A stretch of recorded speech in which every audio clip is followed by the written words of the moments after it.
लेकिन why you choose BJP? Nationalism में believe रखता है, यूनिटी में बिलीव रखता है। उस यूथ को अगर मैं पर्सपेक्टिव से बात करूं तो वो पॉलिटिक्स को लेके बहुत ज़्यादा एक्साइटेड है या फिर फ्रस्ट्रेट है?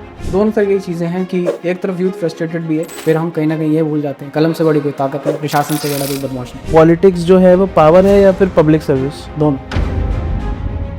जुडिशरी सिस्टम जो है वो परफेक्ट है? तो हमें अगर पूरा सिस्टम सही करना है, आपने कोई किसी की ऐसी कोई हेल्प करी हो एज इन पावर में रहकर? मंदिर में काफ़ी टाइम से लाइट नहीं थी, तो मुझे लगा कि कहीं ना कहीं यार लाइट्स तो होनी ही चाहिए। और अगर आज हम अपने लिए, अपने धर्म के लिए कुछ नहीं कर पाए, सोसाइटी के लिए कुछ नहीं कर पाए, अगर उसके लिए कुछ नहीं कर पाए तो हम क्या कर पाए? तो पावर मिलने के बाद क्या इंसान चेंज हो जाता है? दो तरीके होते हैं चेंज होने के। एक ये होता है कि आप अपनी जनता को भूल जाएं, एक ये होता है कि आप अपनी जनता के लिए समर्पित रहें, पूरे रहें।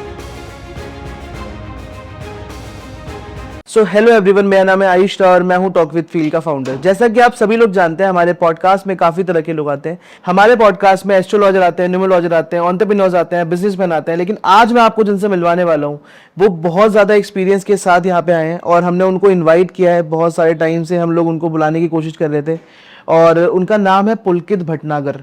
और आज मैं उनके बारे में आपको क्यों बता रहा हूँ, क्योंकि आज हम जिस बारे में बात करने वाले हैं वो है पॉलिटिक्स। और ऐसा नहीं कि बहुत ज़्यादा हम लोग गलत वे में बात करेंगे, हम लोग फैक्ट्स के ऊपर बात करेंगे, सच के ऊपर में बात करेंगे, इंडियन सिस्टम की जुडिशरी सिस्टम पे बात करेंगे, डिस्क्रिमिनेशन पे बात करेंगे, जो इंपॉर्टेंट मुद्दे हैं। और ना कि भटकाते हुए किसी और को, किसी को भी ब्लेम करना, क्योंकि यहाँ पे ब्लेम गेम नहीं चलेगा। यहाँ पे फैक्ट्स के ऊपर बात करी जाएगी, सच के ऊपर बात करी जाएगी। सर के एक्सपीरियंस के हिसाब से क्या सही तरीके, क्या सही डिसीजन लेने चाहिए, उसके ऊपर बात करी जाएगी। आज के इस पॉडकास्ट में आप कम से कम 15 से 20 मिनट जरूर सुनिएगा इस पॉडकास्ट को, क्योंकि ये सुनने के बाद आप अपने आप को इस पॉडकास्ट से दूर लेके जा नहीं पाएंगे। तो I definitely sure. So let's invite our guest Pulkit Bhatnagar ji. Sir कैसे हैं आप? बस बढ़िया आयुष। आप कैसे हैं? आप कैसा लग रहा है हमारे स्टूडियो में आकर आपको? अच्छा लग रहा है।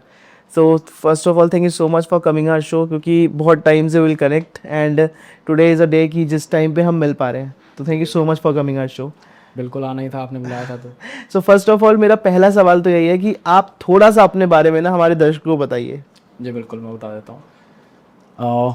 My self Pulkit Bhatnagar and I am professionally a software developer into an IMNC in IT and apart from that अभी मैंने BJP ज्वाइन की है एंड मैं मंडल उपाध्यक्ष हूँ ओके, फरीदाबाद से। as we know कि you are a software developer full time I think definitely so अगर if you are a software developer so ये पूरी जर्नी एकदम से कैसे चेंज हो गई? मतलब एक कॉर्पोरेट बंदा जो प्रॉपर जॉब कर रहा है वो एकदम से पॉलिटिक्स में?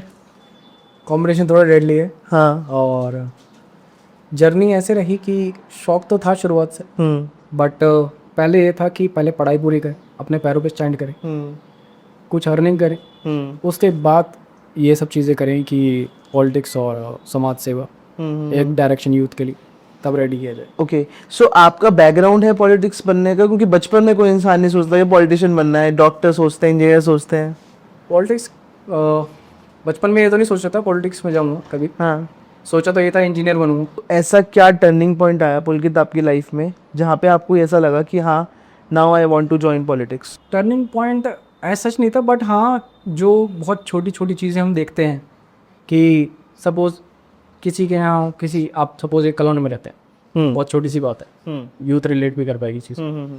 आप कॉलोनी में रहते हैं, आप किसी JE के पास जाते हैं किसी भी काम के लिए, चाहे नगर पालिका का JE हो, चाहे करेक्ट इलेक्ट्रिसिटी डिपार्टमेंट से, किसी भी डिपार्टमेंट से आप उनके पास जाते हैं।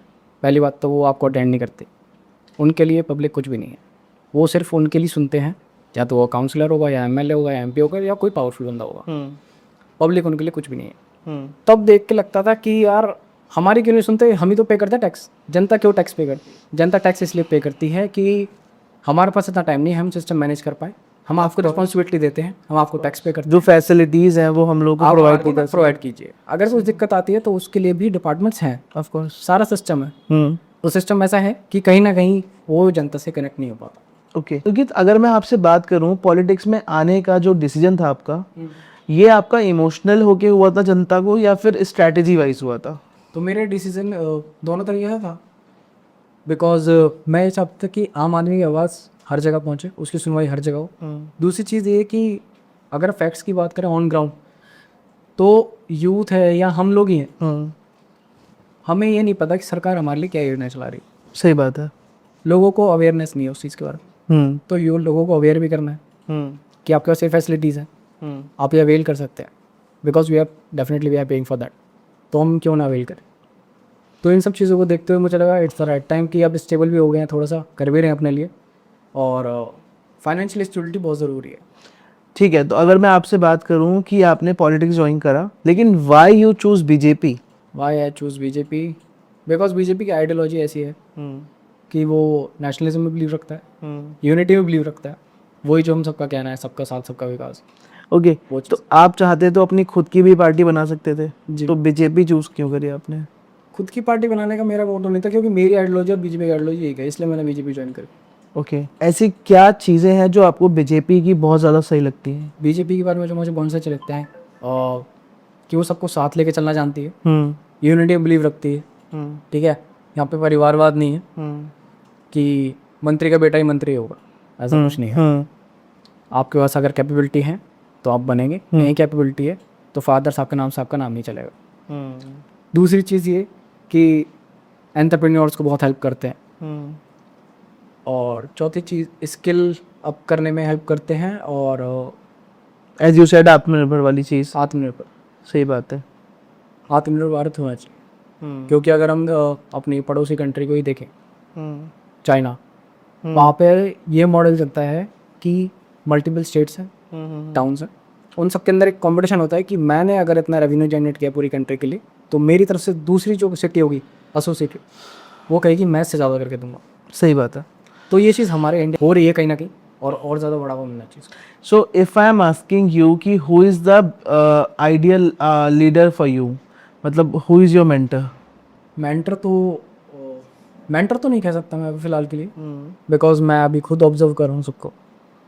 और यहाँ तक की बात है हमारे देश के यशस्वी प्रधानमंत्री श्री नरेंद्र मोदी जी, मैंने उनको देखा, उनको सुना, और कहीं ना कहीं वो बातें दिल में हिट होती, और मैं उसी वजह से कनेक्ट हुआ कहीं ना कहीं। जो आपकी जर्नी थी ये पॉलिटिक्स की, इसमें ऐसा कौन था जिन्होंने आपको बहुत सपोर्ट करा कि हाँ पुलकित तू सही रास्ते पे and you are on right way to have to be with it and करना है तेरे को?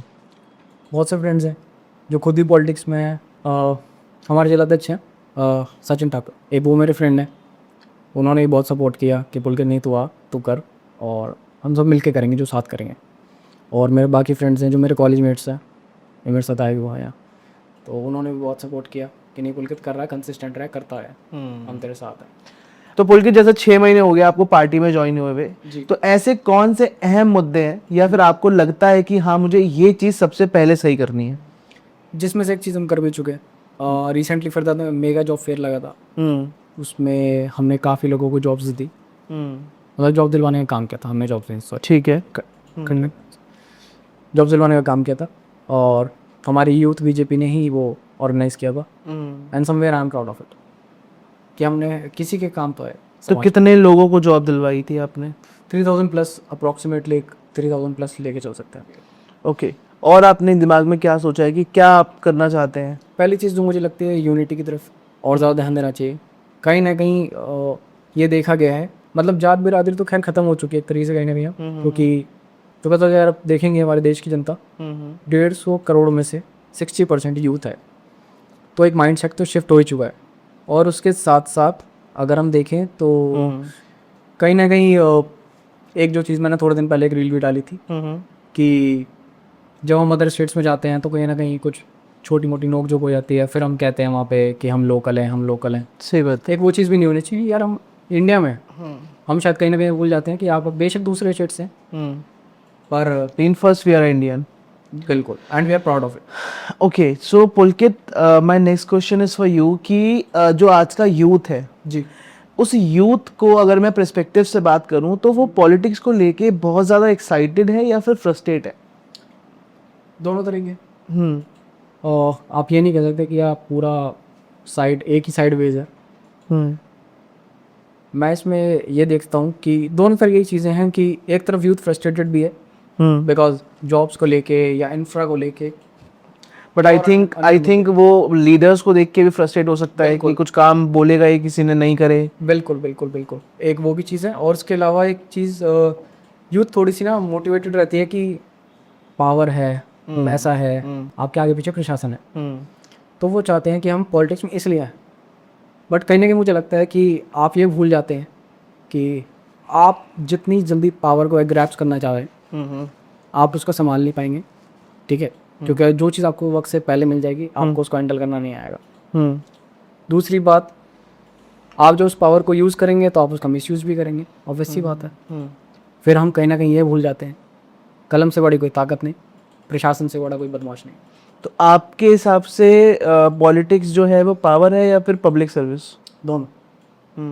आपका अगर सपोज आप एक एमएलए हैं, आपके पास पावर है, पर आप फ़ोन कर रहे हैं किसी को और वो आपका काम नहीं करता, तो क्या रह जाएगा आपकी पावर का फ़ायदा?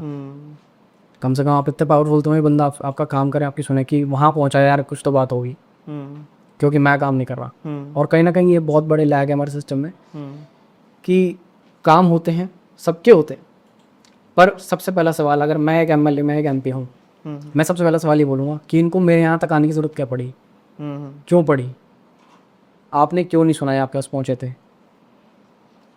क्योंकि एक एमएलए, एक एमपी के पास बहुत सी रिस्पॉन्सिबिलिटीज़ होती हैं, बहुत सारी रिस्पॉन्सिबिलिटीज। अगर जनता छोटी छोटी चीज़ों की सुनवाई उनके पास कराने चली जाएगी तो फिर ये सब किस लिए? सही बात है। तो आपके हिसाब से अगर मैं बात करूं कि हमारी पॉलिटिक्स यानी कि इंडिया का जुडिशरी सिस्टम जो है वो परफेक्ट है? कहीं ना कहीं आप उच्च न्यायालय को देखें तो वो कहीं ना कहीं परफेक्ट है, क्योंकि वहाँ जजेस की पूरी बेंच। बट इतने केसेस बचे हैं। मैं बताता हूँ, अगर किसी लड़की का अगर आज रेप होता है तो उसको 5 साल बाद भी नहीं पता चलता कि उसका इंसाफ होगा नहीं होगा। बिल्कुल, मैं उसके बारे में बात करूँ, इसमें बहुत सी चीज़ें आती हैं। पहला ये कि हमारी जो डिस्ट्रिक्ट लेवल की जुडिशरी है, हाई कोर्ट्स मोर और लेस 80 to 85% फील्ड है, सुप्रीम कोर्ट पूरा फील्ड है, वहाँ पूरी जुडिशरी है। इसलिए सबसे पहले लोगों का भरोसा है सुप्रीम कोर्ट की तरफ है, क्योंकि उन्हें पता वहाँ से तो न्यायालय मिल ही जाएगा। तो हमें अगर पूरा सिस्टम सही करना है तो उसमें से एक चीज़ ये है कि हमें डिस्ट्रिक्ट कोर्ट में जजेस की पूरी वैकेंसी भरनी पड़ेगी। और कुछ कुछ मामलों में, जैसा आपने कहा रेप केस, तो अगर किसी के साथ भी कुछ हुआ है उसको फास्ट ट्रैक कोर्ट में ट्रायल करना चाहिए, 25 से 45 दिन के अंदर अंदर फैसला उसके पास। और दूसरी चीज़, अगर कोई फेक केस है तो इसमें ज़ीरो डिस्क्रिमिनेशन पॉलिसी होनी चाहिए, जेंडर इक्वलिटी होनी चाहिए, कि अगर फॉल्स केस है तो जो सज़ा लड़के के ऊपर है वही लड़की को मिलनी चाहिए, और उसके साथ साथ उस पर जो हरासमेंट हुई है उसके ऊपर कुछ दंड भी होना चाहिए, ताकि कोई और एक एग्जाम्पल सेट हो, ताकि कोई और ऐसा ना करे। अगर हम बाहर के देशों की बात करते हैं तो बहुत सारे ऐसे छोटे छोटे अपराधों के लिए भी उनको कड़ी से कड़ी सजा दी जाती है। बिल्कुल। और अगर हम बात करें इंडिया की तो जुडिशरी सिस्टम में कड़े से कड़े अपराध के लिए भी इंसान को मतलब बख्श दिया जाता है, या फिर कह सकते हो अगर, और ये तो कहावत है कि बड़े घर की औलाद है तो फिर वो नहीं हो पाता है, नेता की औलाद है तो फिर चीज़ नॉर्मल हो जाती है। तो आपके हिसाब से ये सच है? मेरा क्वेश्चन मार्क है इस पर, मैं बताओ सच है कि गलत है? तो मैं इसमें ऐसा मानूंगा कि न्यायपालिका हमारी किसी को भेदभाव नहीं करती है, चाहे वो कितना ही पावरफुल क्यों ना हो, कितना ही बड़ा क्यों ना हो, कितना ही छोटा क्यों ना हो, चाहे वो किसी भी जाति विशेष से क्यों हो, न्याय सबके लिए एक समान है। और इसके अलावा जैसे आप देख सकते हैं हमारे पड़ोसी राज्य उत्तर प्रदेश, योगी बाबा का एक्शन सबके लिए एक समान हुआ है। कोई कितना बड़ा गैंगस्टर क्यों ना हो, कितना भी छोटा गैंगस्टर क्यों ना हो, कितना भी छोटा माफिया क्यों, या कितना ही बड़ा माफिया क्यों ना हो, सबके लिए एक समान रहा है। और आने वाले दिनों में शायद ये बंगाल में देखने को मिले। अमित शाह जी के बारे में क्या राय है आपकी? जैसा कि हम सबकी एक राय है, वो एक कॉमन राय है, चाणक्य नीति, जो कि हमें उनसे सीखनी भी चाहिए, क्योंकि पॉलिटिक्स कहीं ना कहीं नीतियों पर आधारित है। जितनी अच्छी आपकी रणनीति उतना लंबा आपका टेन्योर। कोई बीजेपी की ऐसी रणनीति जो आपको बहुत अच्छी लगती हो और जो लोगों को नहीं पता है? जैसे कि हम सब देख सकते हैं कि हमारे देश के प्रधानमंत्री, एक रणनीति उनकी ये भी है कि सबसे पहले उन्होंने सभी नेबरिंग कंट्री से रिश्ते सुधारे, और रिश्ते सुधारे तो सुधारे, कुछ ऐसे रिश्ते बनाए। पुतिन के साथ उनके रिश्ते बहुत अच्छे हैं, बहुत गर्मजोशी से मिलते हैं। इजराइल के प्राइम मिनिस्टर के साथ उनके रिश्ते बहुत अच्छे हैं, एक तरीके से वो उनको बड़ा भाई कहते हैं। और जब प्रधानमंत्री जी वहाँ गए विजिट पे, युद्ध रुक गया। बहुत बड़ी बात होती है कि एक वॉर रुक गई दो कंट्रीज़ के बीच में, क्योंकि एक तीसरे कंट्रीज़ के प्राइम मिनिस्टर की विजिट थी। और तो और आज के टाइम पे इंडिया के साथ सब खड़े हैं हर चीज़ के लिए। जहाँ अमेरिका और बाकी कंट्रीज़ के लिए कहीं ना कहीं ऑयल रुक चुका था, गैस रुक चुकी थी, इंडिया के लिए नहीं रुका था। तो ये कहीं ना कहीं गर्व की बात है। सही बात है, जब वहाँ वॉर चल रही थी यहाँ पे लोग होली मना रहे थे। बिल्कुल।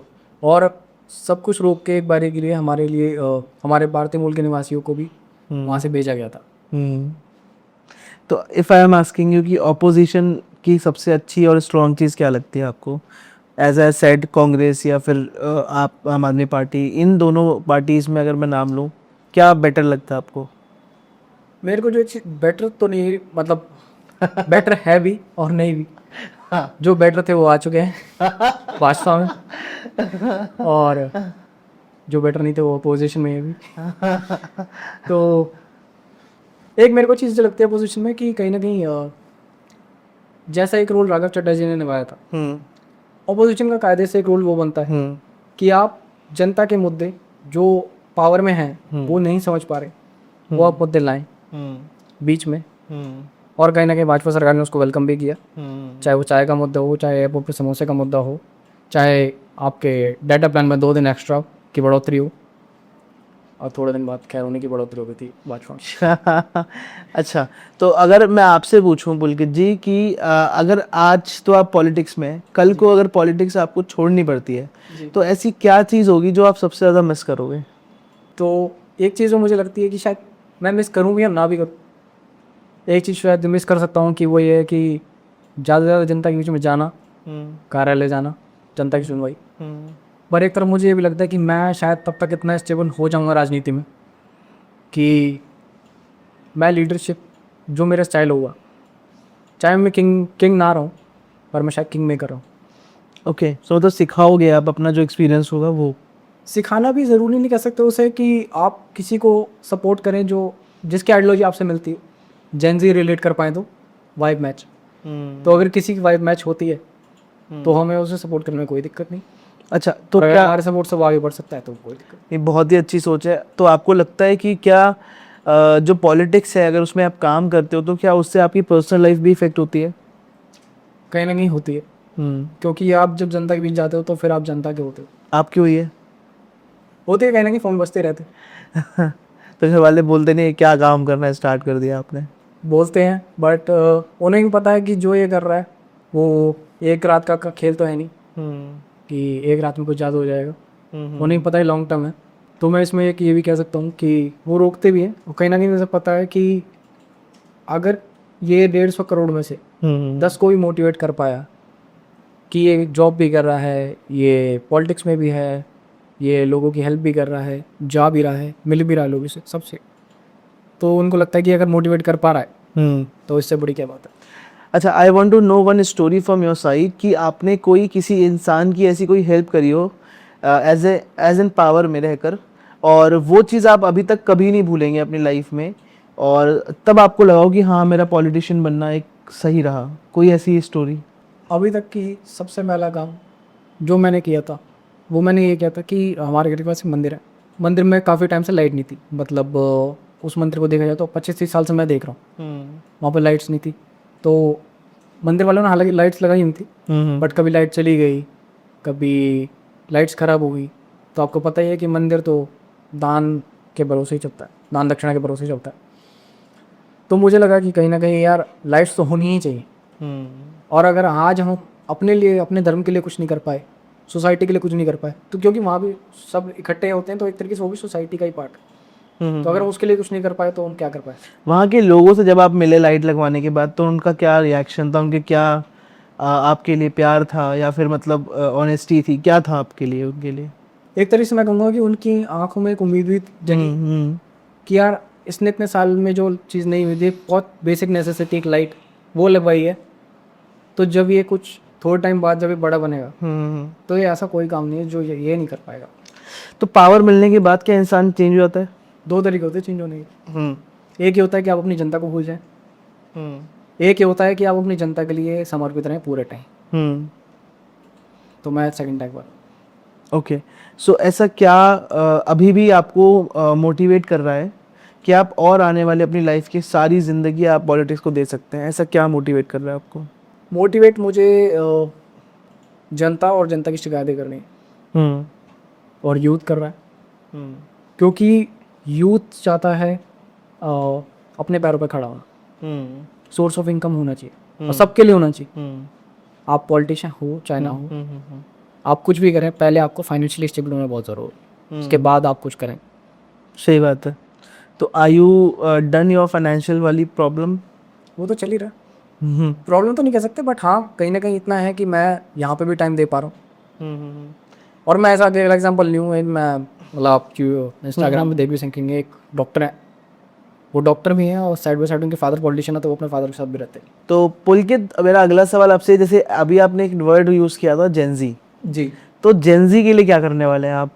दो चीज़ें हैं। जेनजी को तो डायरेक्शन की बहुत ज़्यादा ज़रूरत है, क्योंकि वो बस जो देख रहे हैं वो उसी को अडेप्ट करना चाह रहे हैं, और हालांकि ये सच नहीं है। आप 30 सेकंड में ये डिसाइड नहीं कर सकते कि आपको यही करना है। सही बात है। आप 30 सेकंड की रील में डिसाइड कर लेते कि नहीं यार मुझे तो यही करना है, सही बात है। तो ये कहीं ना कहीं होना नहीं चाहिए, क्योंकि आपको उसके बाद के पहुँचे कैसे से नहीं पता। वो 30 सेकंड के बाद वो 30 साल पेशियों में लगे रहते हैं वो लोग, और ये बात आपको नहीं पता होती। तो आप उनको आइडियल ना माने। आप, जैसा कि मैंने थोड़ी देर पहले कहा था कि कलम से बड़ी कोई ताकत नहीं। आप पढ़िए, यूपीएससी निकालिए, पावर वहाँ भी है, और उससे अच्छी कोई पावर नहीं। बट अगर मैं आपसे बात करूं यूपीएससी निकालने की, तो 21 से 22 लाख बच्चा भरता है फॉर्म, जी और आई थिंक 70-80 हज़ार भी नहीं होते जी, जो वैकेंसीज हैं। बाकी के जो 20 लाख बच्चे हैं वो क्या करेंगे? मुझे लगता है कि इसमें शायद थोड़ा बदलाव करना चाहिए। हमें उतने ही फॉर्म्स एक्सेप्ट करने चाहिए जितनी वैकेंसीज हैं उसका 1.5 गुना सिर्फ, उससे ज़्यादा नहीं। बट पॉइंट वही है ना कि इंडिया को फिर सही लोग कैसे मिलेंगे? सही लोग मिलने का ये मतलब नहीं है कि आप पूरी वैकेंसीज फिल कर लें एक बार। मेरा पॉइंट सिंपल सा है कि अगर 20 लाख लोग बचते हैं जी, तो वो कहाँ पे हम उनको प्लेस कर सकते हैं? मेरा पॉइंट सिंपल सा ये पूछने का आपसे। तो ज़रूरी नहीं है कि हम यूपीएससी ही क्रैक करें। यूपीएससी के अलावा और भी सर्विसेज हैं। अगर सपोज आप इंटरव्यू तक पहुंच चुके हैं, या इंटरव्यू से एक स्टेज पहले भी आप पहुंच चुके हैं, आपका मेंस क्लियर हो चुका है, और आप इंटरव्यू में नहीं बैठ पाए, तो ज़रूरी नहीं आप यूपीएससी लेके बैठे रहे, आप स्टेट पीसीएस एग्जाम क्लियर कीजिए। करेक्ट। वो भी क्रैक कर सकते हैं आप। और जब आप वहाँ उस लेवल तक पहुँच चुके हैं तो वो तो आप आराम से क्रैक कर लें। और भी सर्विसेज हैं। और अगर कहीं ना कहीं मैं ये देखता हूँ कि आप यूपीएससी के मेंस के पड़ाव तक भी पहुँच चुके हैं, तो आप कहीं ना कहीं एक जिम्मेदार नागरिक भी बन चुके हैं देश के। आप तो पता है कि एडमिनिस्ट्रेटिव ड्यूटीज़ होती क्या हैं, एडमिनिस्ट्रेशन चलता कैसे, वहाँ पे किसके पास कौन सी रिस्पॉन्सिबिलिटीज़ है, और आपको पता है कि आपको किसके पास जाना है, who is the right person to go. और एक कहीं ना कहीं हमारे अभी एक सुझाव भी आया था बीते दिनों कि अगर कोई इंटरव्यू क्रैक नहीं कर पाया तो उसे हम कोई और जॉब ऑफर कर दें गवर्नमेंट। हाँ, क्योंकि वो भी एक तरीके से इक्वलेंट है। आईआरएस एक ऑफिसर्स होते हैं, वहाँ जा सकता है। आईएफएस होते हैं, बहुत से ऐसी वैकेंसीज हैं जहाँ पर आप जा सकते हैं। सो पुलकित, मेरा अगला सवाल आपसे ये है कि टैक्सेशन के बारे में आप क्या कहना चाहेंगे? टैक्सेशन के बारे में पूरा देश कह रहा है, मैं तो कहूँगा ही। टैक्सेशन मुझे लगता है कि जो मल्टीपल लेयर टैक्स है ना, ये नहीं होना चाहिए कि सपोज़ आप जॉब कर रहे हैं, आपने एक बार टैक्स दे दिया, फिर आप खाना खाने जा रहे हैं वहाँ भी टैक्स दे रहे हैं, फिर आप कपड़े लेने जा रहे हैं वहाँ भी टैक्स दे रहे हैं, आप कार लेने जा रहे हैं वहाँ तो टैक्स आपने दिया, फिर आप टोल टैक्स भी दे रहे हैं। मल्टीपल टैक्सेशन नहीं होना चाहिए। का आरटीओ कर चुका, फिर आप टोल के दे रहे, उतने साल के लिए नहीं देना, चाहे 3 साल के लिए, 2 साल के लिए, जो भी है। तो मुझे लगता है कि एक मेरा सजेशन है ये, और जहाँ तक मैं सरकार में हूँ तो शायद ये बात वहाँ तक भी पहुँचे और अच्छी भी लगे किसी को, इनकम की जगह एक्सपेंडिचर पर टैक्सेशन लगानी चाहिए। तो सपोज आप एक एक्स अमाउंट एक्सपेंड करते हैं, उसके ऊपर आपका 18% जीएसटी लगता है, तो टोटल आपका जो अमाउंट बनता है वो X+18 हो जाता है। X+18%। ओके। तो आपको वो पे करना चाहिए, रेदर देन कि आप हर जगह छोटे अमाउंट का टैक्स पे करें, उसके बाद आप जाके 31 मार्च के बाद फिर आप दोबारा टैक्स पे करें। आप जितनी बार स्पेंड करेंगे, आपको जो लेना लीजिए, एक सुई से लेकर एक हवाई जहाज तक, जब भी आप कुछ भी लेंगे टैक्स भरा जाएगा। अब एक्सपेंडिचर पे टैक्स लगाना चाहिए। ओके, और डिस्क्रिमिनेशन को लेके क्या कहना चाहेंगे आप? डिस्क्रिमिनेशन को लेके मैं ये कहना चाहूँगा कि हमारे देश में ज़ीरो डिस्क्रिमिनेशन पॉलिसी होनी चाहिए, जो कि कहीं ना कहीं अडेप्ट हो भी रही है, और कहीं ना कहीं हमें यूनाइट करने में हेल्प करता है। क्योंकि अगर हमारे देश को एक होना है, एकजुट होना है, तो डिस्क्रिमिनेशन हमें ख़त्म करनी ही पड़ेगी, जड़ से ख़त्म करनी पड़ेगी, जो कि काफ़ी तक हो भी चुकी। बट डिस्क्रिमिनेशन वहाँ भी आ जाती है कि सपोज़ आप एग्ज़ाम देने गए, आपने कोई गवर्नमेंट एग्ज़ाम भरा, तो हर किसी का कोटा है, हर किसी को इक्वल अपॉर्चुनिटी मिलनी चाहिए। आप जिस लायक हैं, आप जिस योग्य हैं, आपको वो मिलना चाहिए। डजेंट मैटर आप कहाँ से आते हैं, क्या हैं क्या नहीं। हाँ ठीक है, आपके पास रिसोर्सेज नहीं है, आप फाइनेंशियली उतने स्टेबल नहीं है, बिलो पॉवर्टी लाइन आ रहे हैं या येलो कार्ड है आपके पास, तो ठीक है, एक बात है कि आपको गवर्नमेंट सपोर्ट करे, पब्लिक सपोर्ट करे, बट अगर आप सक्षम हैं हर रूप से, फिर आप भी उसी योग्य हैं जिस लायक दूसरा आदमी है। सपोज मैं बैठा हूँ, मेरे साथ आप बैठे हैं, हम दोनों को देख के कोई नहीं कह सकता कि भाई इसमें किसी चीज़ की कमी हो। तो आपके लिए भी हर चीज़ वही, आपके लिए भी क्राइटेरिया सेम होना चाहिए और मेरे लिए वो भी होना चाहिए। तो पुलकित, मेरे इस पॉडकास्ट से मेरा आज का आखिरी सवाल आपसे यह है कि अगर किसी यूथ जो ये पॉडकास्ट सुन रहा हो और उस यूथ को अगर पॉलिटिक्स ज्वाइन करनी हो, तो ऐसे क्या रास्ते होंगे और क्या ऐसा मैसेज देना चाहेंगे आप जो उसे अपनाने चाहिए अपने ग्रो करने के लिए करियर में? सबसे पहले तो मैं ये कहना चाहूँगा कि यूथ सबसे पहले अपना कुछ स्टैंड करने पे ध्यान दे। ठीक है, ज़रूरी नहीं कि आप जॉब के पीछे भागे, आप सोलो एंटरप्रेन्योरशिप जो आजकल एक नया टर्म चला है वो करें, आप एंटरप्रेन्योरशिप की तरफ जाएं। आप जॉब करने की जगह अगर जॉब्स क्रिएट करने वाले भी बन सकते हैं तो उससे अच्छा कोई मैसेज नहीं जाए। बेसिकली इन सब चीज़ों में आप कह सकते हैं कि आप फाइनेंशियली इंडिपेंडेंट भी हो रहे हैं, आप दूसरों को फाइनेंशियली स्टेबल करने में हेल्प करने। और इसके अलावा मैं ये कहना चाहूँगा कि अगर यूथ एंटर करना चाहती है पॉलिटिक्स, बिल्कुल आइए, different mindsets build great mind. So अगर आप अच्छे माइंडसेट से आते हैं, अच्छे थॉट्स के साथ आते हैं, तो कलेक्टिवली काम करने में कोई बुराई नहीं है। और अल्टीमेटली इन सबका गोल यही है, समाज सेवा। करेक्ट। हमें अपने इंडिया को लेके जाना है ऊपर, आत्मनिर्भर भारत बनाना है। आप अभी देख पाएंगे सेमीकंडक्टर की फैक्ट्री लगी है टाटा की तरफ से और मोदी जी ने उसका इनॉग्रेशन किया। तो ये भी एक चीज़ है और बहुत गर्व की बात है हमारे लिए कि इंडिया अपने पैरों पर खड़ा हो रहा। सही बात है। और हमें सबको होना चाहिए, हम चाइना से इम्पोर्ट ना करा के हम खुद ही अपॉर्चुनिटीज़ क्रिएट करें, खुद ही बनाएं यहाँ पर। Correct. So thank you so much Pulkit हमारे शो में आने के लिए, first of all, and thank you so much कि आपने बहुत सारी ऐसी बातें बताई जो ऑफ कोर्स जो हमारा यूथ है उसको पता चलना चाहिए कि सच्चाई क्या है पॉलिटिक्स में आने की, चीज़ें क्या हैं, क्या चीज़ें हैं जो बहुत ज़्यादा देखनी चाहिए हमें इनिशियली बेसिस पे, और बहुत सारी चीज़ें ऐसी हैं जो कहीं ना कहीं पर्दा था। तो थैंक यू सो मच उस पर्दे को खोलने के लिए, और थैंक यू सो मच हमारे पॉडकास्ट पे आने के लिए। आप सबसे मेरा इतना ही कहना है कि जितने भी लोग इस पॉडकास्ट को सुनते हुए यहाँ तक आ चुके हैं, इस पॉडकास्ट को बहुत सारे लोगों तक शेयर करिएगा, क्योंकि पुलकित जी ने बहुत सारे सपने देखे हैं, अभी बहुत सारी चीज़ें देखी हैं उन्होंने, और आगे भी बहुत सारी चीज़ें हैं जो उन्हें पूरी करनी है। सो बेस्ट ऑफ लक आपके लिए भी और आपके लिए भी। सो हमारे चैनल को सब्सक्राइब करिएगा, पुलकित जी को प्यार दीजिएगा। मैं डेफिनेटली इनका लिंक डिस्क्रिप्शन में डालूंगा ताकि किसी को कोई भी सवाल या फिर कुछ भी प्रॉब्लम है सो पुलकित जी की टीम तक पहुँचाए, पुलकित जी तक पहुँचाए, वो आपकी प्रॉब्लम को डेफिनेटली सॉल्व करने की पूरी कोशिश करेंगे। थैंक यू सो मच यहाँ तक बने रहने के लिए।